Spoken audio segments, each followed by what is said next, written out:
Welcome to Mehta IAS academy. முக்கியமான தலைவர்களுடைய அந்த அஞ்சல் தலை வெளியிடப்பட்ட ஆண்டுகள் வந்து டிஎன்பிஎஸ்சி எக்ஸாம் பாயிண்ட் ஆஃப் வியூவா ப்ரீவியஸ் இயரில் ரிப்பீட்டடாக கேட்டிருக்காங்க. அப்போ அந்த ப்ரீவியஸ் இயரில் கேட்டிருக்காங்கன்றதுக்காக நம்ம கொஞ்சம் இம்பார்ட்டன்ஸ் கொடுத்து பார்க்க வேண்டியது அவசியம்.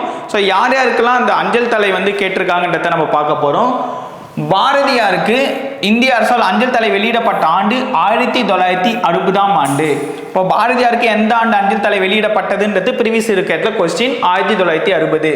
காமராஜர், கர்ம வீரர் காமராஜருக்கு 1976ஆம் ஆண்டு தான் அஞ்சல் தலை வெளியிடப்பட்டது. அடுத்ததா பெரியாருக்கு அஞ்சல் தலை வெளியிடப்பட்ட ஆண்டு 1978. பசுமன் முத்துராமலிங்க தேவருக்கு அஞ்சல் தலை வெளியிடப்பட்ட ஆண்டு 1995ஆம் ஆண்டு. இரட்டைமலை சீனிவாசன், ராவ் பகதூர் இரட்டைமலை சீனிவாசன் அவர்களுக்கு 2000ஆம் ஆண்டு வந்து இந்த அஞ்சல் தலை வந்து வெளியிட்டாங்க. திருப்பூர் குமரனுக்கும் மருது சகோதரர்களுக்கும் 2004ஆம் ஆண்டு இந்திய அரசால் அஞ்சல் தலை வெளியிடப்பட்டது. உவே சாமிநாதர், தேவநேய பாவனார், மாப்போ சிவஞானம் இவங்க 3 பேருக்குமே ஒரே ஆண்டில் அஞ்சல் தலை வெளியிடப்பட்டிருக்கும். அதோடைய ஆண்டோடைய எந்த ஆண்டுன்னு சொல்லிட்டு கமெண்ட் பாக்ஸில் உங்களுடைய ஆன்சரை சொல்லிடுங்க. தேங்க்யூ.